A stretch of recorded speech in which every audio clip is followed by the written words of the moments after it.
शंकरं शंकराचार्यं केशवं बादरायणं सूत्र भाष्यकृतौ वंदे भगवंतो पुनः पुनः। नमस्कार प्रिय दर्शकों, स्वागत है आपका शास्त्रीय ज्योतिष के इस चैनल पर जिसका कि नाम है ज्योतिष रहस्य।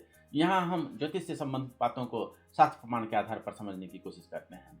प्रिय दर्शकों, इस श्लोक में यह बताया गया है कि साक्षात शिव जी के अवतार थे शंकराचार्य जी और साक्षात विष्णु के अवतार थे भगवान वेद व्यास। वेद व्यास जी ने ब्रह्मसूत्र की रचना की, जो आप मेरे पीछे देख रहे होंगे। यह वेदांत दर्शन का 6 दर्शनों में इसका एक मूर्धन्य स्थान है, जिसे वेदांत दर्शन, उत्तर मीमांसा आदि अनेक नामों से जाना जाता है।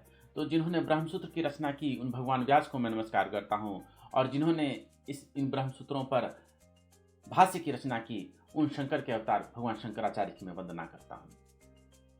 प्रिय दर्शकों, कुछ लोग उपनिषद वेदांत के कुछ सूत्र पढ़ लेते हैं और फिर हमारे शास्त्रों पर, हमारे ज्योतिष शास्त्र पर अनेक प्रकार के आक्षेप करने आ जाते हैं। वो कहते हैं कि ज्योतिष शास्त्र तो वेदांत के ज्ञान के विरुद्ध है, क्योंकि वेदांत तो हमें यह सिखाता है कि आप ही जो हैं वह ब्रह्म हैं, और ज्योतिष शास्त्र हमें देवी देवताओं की पूजा में लगा देता है। वेदांत ग्रंथ देवी देवताओं की पूजा करने के लिए नहीं कहता, उल्टे यही सिखाता है कि ये अन्य लोगों की जो तुम पूजा कर रहे हो उससे ब्रह्म की उपलब्धि नहीं होगी, बल्कि लेकिन ज्योतिष शास्त्र जो है अन्य देवी देवताओं की पूजा में आदमी को लगा देता है। वो आदि जगत गुरु भगवान शंकराचार्य का भी नाम लेते हैं और वो यह कहते हैं कि उनका जो केवलाद्वैतवाद है वह ज्योतिष शास्त्र के खिलाफ है। प्रिय दर्शकों, ऐसे ही नवीन वेदांतियों के इन्हीं कुतर्कों का खंडन करने के लिए हमने यह श्रृंखला शुरू की है। इसमें हम उपनिषद, वेदांत और आदि जगत गुरु भगवान शंकराचार्य के लिखे हुए भाष्यों के आधार पर आपके सामने यह सिद्ध करेंगे कि ज्योतिष को नकारना लेकिन उपनिषदों को स्वीकारना ठीक वैसे ही है जैसे कि कोई सूर्य को तो स्वीकार करे लेकिन उसके प्रकाश को इनकार कर दे। तो सबसे पहले उधर से आते हैं छांदोग्य उपनिषद। छांदोग्य उपनिषद जो है सामवेद का एक उपनिषद है। इसके 7वें अध्याय में अगर आप जाएंगे तो आप हैरान रह जाएंगे। उसमें नारद जी यह बताते हैं सनत कुमार जी को कि उन्होंने कौन कौन से शास्त्रों का अध्ययन किया है। तो उन्होंने यह कहा है कि यजुर्वेद, सामवेद, अथर्ववेद, ऋग्वेद, इन चारों वेदों का अध्ययन किया है। उन्होंने जो है इतिहास पुराण पंचमंग वेदानाम उसका भी अध्ययन किया, इतिहास पुराणों का भी अध्ययन किया है, क्योंकि वो पंचम वेद है। कुछ लोग इतिहास पुराण और वेद में बहुत प्रकार का श्रुति स्मृति का भेद लगाने लगते हैं, तो अभी ये उसका जगह नहीं है, उसे हम अपने साथ वाले चैनल पर कभी स्पष्ट करेंगे। अभी हम ज्योतिष के विषय पर जो है फोकस्ड रहते हैं। तो नारद जी कहते हैं कि मैंने अनेक शास्त्रों का अध्ययन किया है, और उसमें उन्होंने और क्या कहा है उसी 7वें अध्याय के पहले खंड में उन्होंने कहा है कि हमने दैव शास्त्र का भी अध्ययन किया है और नक्षत्र विद्या का भी अध्ययन किया है। तो जब इस मंत्र पर जो है, ये उपनिषद के इस मंत्र पर जो है आदि जगत गुरु भगवान शंकराचार्य अपना भाष्य लिखते हैं, तो वह क्या लिखते हैं? वो बताते हैं कि दैव का मतलब है, दैव शास्त्र का यहाँ पे मतलब है कि उत्पात विद्या। देखिए वो क्या कह रहे हैं।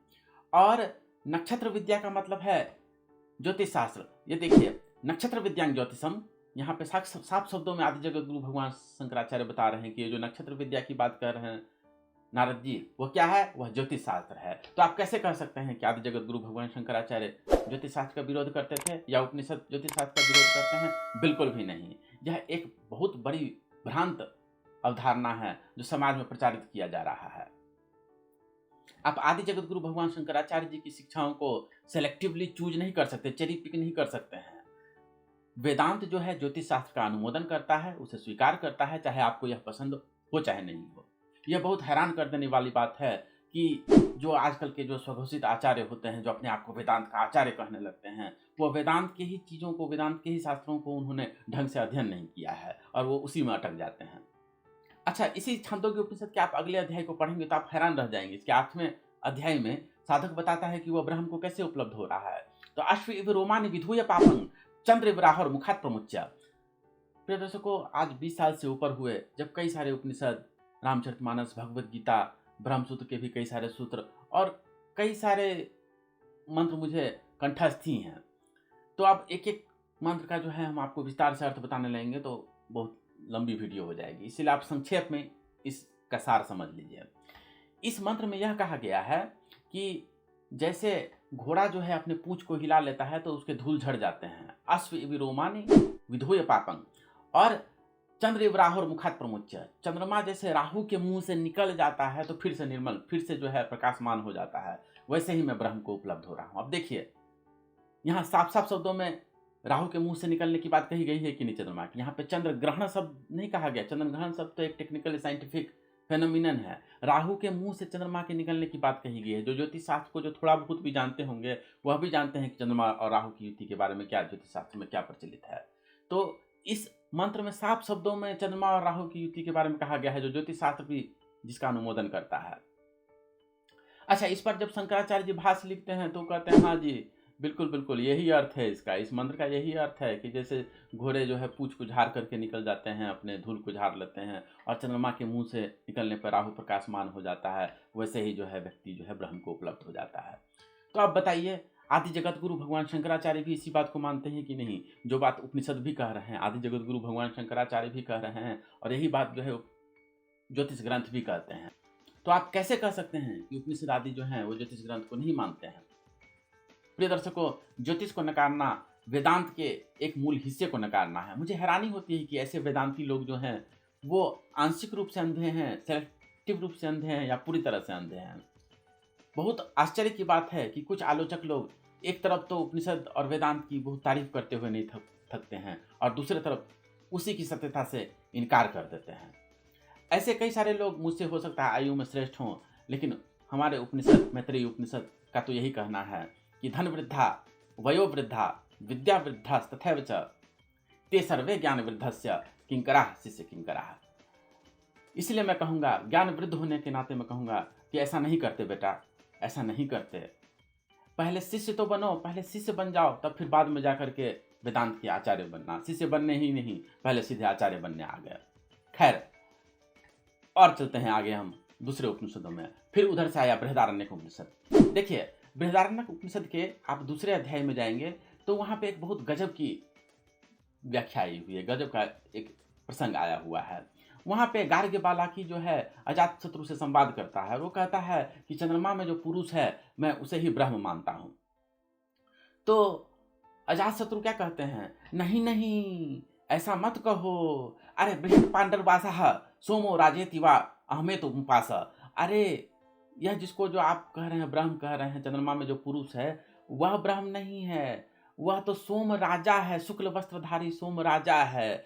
उसकी मैं इस रूप में उपासना करता हूँ। जो भी उसकी उपासना करता है वह अन्न, उसके यहाँ अन्न की कभी कमी नहीं होती है। अब देखिए, यहाँ पे साफ शब्दों में जो है उपासना करने के लिए, सोम राजा की उपासना करने के लिए कही यही है कि नहीं? देखिए, चंद्रमा में जो देवता है उसके बारे में क्या कहा गया है, वो कि वो शुक्ल वस्त्रधारी है। तो अरे वही यहाँ पे क्या कहते हैं, हमारे ज्योतिष ग्रंथों में भी तो यही बात कहा गया है कि वह जो है शुभ्रांबरस चंद्रमा, सारावली यह कहता है।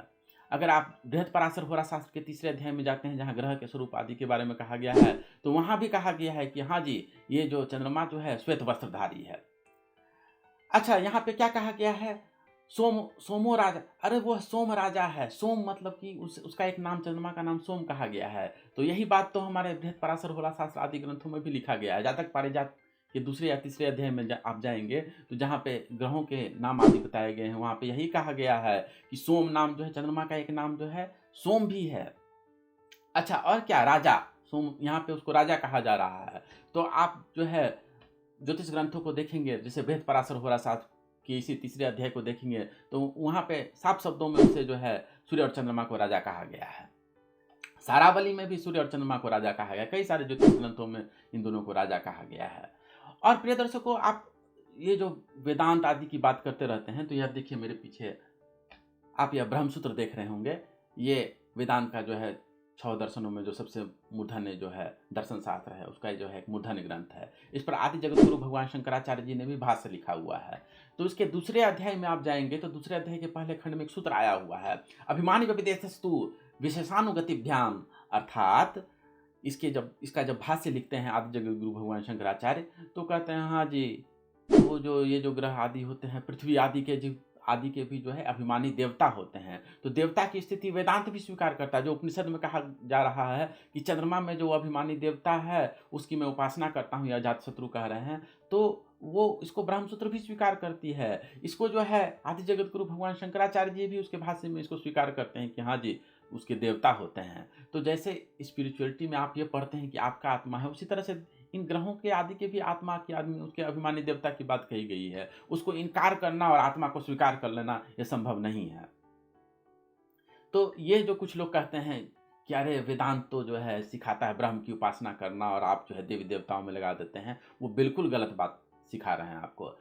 ठीक है, ब्रह्म की उपासना इस अर्थ में सिखाई जा रही है कि उससे जो है मोक्ष की प्राप्ति होती है, लेकिन लौकिक अर्थ हमारे शास्त्रों में अर्थ, धर्म, काम, मोक्ष 4 प्रकार की बातें कही गई है। तो इस मंत्र में अजातशत्रु स्वयं कह रहे हैं कि अरे मैं भी उसकी उपासना करता हूँ। ठीक है, वो ब्रह्म नहीं है, ब्रह्म से जो है मुक्ति हो जाएगी, लेकिन लौकिक सत्य का भी उतना ही स्थान है। देखिए, 2 प्रकार के सत्य होते हैं। एक तो जो होता है एक भौतिक सत्य होता है, और एक जो है पारमार्थिक सत्य होता है। दोनों का अपने अपने जगह पे महत्व है। किसी की नौकरी चली जाए तो आप ये थोड़ी कहेंगे कि अरे ये तो सब मोह माया है, जाने दो, नौकरी गया तो जाने दो, दुखी मत हो, और उसके लिए कोई प्रयास भी नहीं करो, ऐसा थोड़े आप कहेंगे। तो इन देवी देवताओं की उपासना आदि की बात जो है उपनिषद आदि भी स्वीकार करते हैं। यहाँ बृहदारण्यक उपनिषद में चंद्रमा की उपासना से यह कहा गया है कि अन्न की प्रचुरता होती है। हमने कई बार आपको शास्त्र प्रमाणों के साथ यह बताया है कि जिसका चंद्रमा कमजोर हो उसके लिए ज्योतिष ग्रंथों में चावल के दान करने की अनुज्ञा दी गई है।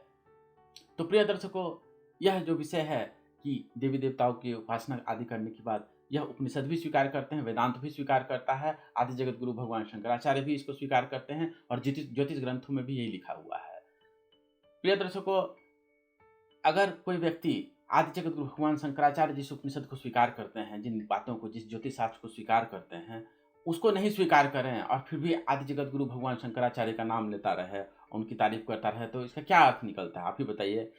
प्रिय दर्शकों, ज्योतिष की आलोचना करते हुए भगवान शंकराचार्य का नाम लेना वैसे ही है जैसे बिना नींव के कोई मंदिर बनाने का प्रयास करने लगे। ज्योतिष की आलोचना करके न किसी समाज की कल्पना की जा सकती है, न किसी धर्म की कल्पना की जा सकती है, न किसी सामाजिक एकता की कल्पना की जा सकती है। जरा आप सोचिए, दिवाली जो है आप एक शुभ समय पर मनाते हैं, जिस समय आपको ज्योतिष शास्त्र कहता है। अब कोई कहे कि नहीं मैं तो दिवाली जनवरी में मनाऊंगा, दूसरा आदमी कहे कि नहीं मैं तो फरवरी में मनाऊंगा, तीसरा आदमी कहे कि अरे दिवाली मनाने से कहीं कोई आत्मज्ञान होता है, मैं तो मनाऊंगा ही नहीं। तो इस तरह से क्या कभी किसी समाज की परिकल्पना की जा सकती है? कभी एक एकजुट समाज की परिकल्पना की जा सकती है? नहीं। ज्योतिषी वह सूत्र है जो समाज को एक सूत्र में बांधता है। अगर ज्योतिष नहीं हो, आप कितना ही सर्वं खल्विदं ब्रह्मं और आदि वेदांत के मंत्र और वेदांत के सूत्रों को कहते रहे, उससे समाज में एकता नहीं आ सकती है, उससे समाज की केवल हानि ही हो सकती है। कुछ सूत्र ज्योतिष के हो सकता है आज अप्रासंगिक हो गए हों अथवा वेदांत आदि ग्रंथों के विरुद्ध हों, हम उससे इनकार नहीं करते हैं, लेकिन उसका ये मतलब नहीं है कि ज्योतिष शास्त्र पूरा का पूरा अनुपयोगी है और वेदांत विरुद्ध है। तो प्रिय दर्शकों, क्या उपनिषदों को और भी कुछ कहना है? क्या वेदांत दर्शन को और भी कुछ कहना है? हाँ जी, बहुत कुछ कहना है। क्या आदि जगत गुरु भगवान शंकराचार्य को भी ज्योतिष के विषय में और कुछ कहना है? हाँ जी, अभी बहुत कुछ कहना है। इस वीडियो में तो बस हमने हल्का सा दिग्दर्शन करवाया है। हम कोशिश करेंगे कि इस विषय को लेकर के जो है उपनिषद और वेदांत में ज्योतिष के कैसे कौन कौन से सूत्र आए हुए हैं, इस पर कुछ वीडियो जो है आपको हर 2-4 हफ्ता पे कभी कभी मौका मिलने पे दिया करें, ताकि आप इस विषय को विस्तार से समझ सकें और यह समझ सकें कि ज्योतिष जो है वेदांत के विरोध में नहीं है। वेदांत का एक मूलभूत अंग है ज्योतिष, जिसे कि वेदांत भी स्वीकार करता है, उपनिषद भी स्वीकार करते हैं, और जिसे आदि जगत गुरु भगवान शंकराचार्य भी स्वीकार करते हैं। प्रिय दर्शकों, ये बहुत ही दुख की बात है कि ये जो सो कॉल्ड वेदांती लोग हैं, वो लोगों को मूल ग्रंथों को पढ़ने के लिए प्रेरित नहीं करते। उपनिषद, वेदांत और इन ग्रंथों को पढ़ने के लिए, आदि जगत गुरु शंकराचार्य के भाष्य को पढ़ने के लिए प्रेरित नहीं करते, बल्कि उन्होंने इस पर अपनी इतनी सारे व्याख्याएं प्रस्तुत कर दी हैं, इतने सारे वीडियो आदि बना दिए हैं कि लोग उसी को अब असली वेदांत समझने लगे हैं। प्रिय दर्शकों, हम यहाँ पे जो है अब इस चैनल का नाम जो है हमारे नाम पे नहीं रखा हुआ है। इसके अतिरिक्त ये सारे ग्रंथ जो है हम आपको उपलब्ध करवाते हैं, फ्री में उपलब्ध करवाते हैं। उन वेबसाइट आदि का नाम भी जो है हमने अपने नाम पे नहीं रखा हुआ है। हमारे चैनल पे बड़े बड़े अक्षरों में ये लिखा हुआ नहीं आता है कि ये हमारा नंबर है, आपको अपने कुंडली का विश्लेषण कराना है तो हमें संपर्क कीजिए। हम यहाँ पे मछली मार नहीं, हम यहाँ मछली मारने के लिए नहीं बैठे हुए हैं। आपने देखा मछली मारने वाले लोग कांटा में आटा ला करके बैठे होते हैं, उन्हें आटा खिलाने का कोई शौक नहीं होता है मछली को, तो मछली मारने के लिए बैठे हुए हैं। हमारा कोई उद्देश्य यहाँ पे जो है मछली मारना नहीं है, एक बकरा पकड़ना नहीं है, एक क्लाइंट ढूंढना नहीं है, बल्कि हमारा उद्देश्य यहाँ पे शास्त्रों का प्रचार करना है। कैसे लोग मूल ग्रंथों को पढ़ें, मूल अनुवादों को पढ़ें, और कैसे हम ये सारे ग्रंथ उन सब लोगों को उपलब्ध करवाएं, यही हमारा एक प्रयोजन है, यही हमारा एक ध्येय है। प्रिय दर्शकों, आपसे निवेदन है कि जो लोग वेदांत की गलत व्याख्याएं पढ़ के यह समझने लगे हैं कि ज्योतिष जो है वेदांत के विरुद्ध है, उनके साथ जो है यह वीडियो अवश्य साझा करें। और आने वाले समय में हम और भी कई सारे ऐसे वीडियो लाएंगे जहां उपनिषद और वेदांत की कई सारे सूत्र हम आपको बताएंगे, जो कि आदि जगत गुरु भगवान शंकराचार्य भी उसको मानते हैं, और ज्योतिष ग्रंथों में भी वही बातें लिखी गई हैं। तो ज्योतिष की बातों को इसी तरह से शास्त्र प्रमाण के साथ समझने के लिए बने रहें ज्योतिष रहस्य पर। आपका बहुत बहुत धन्यवाद।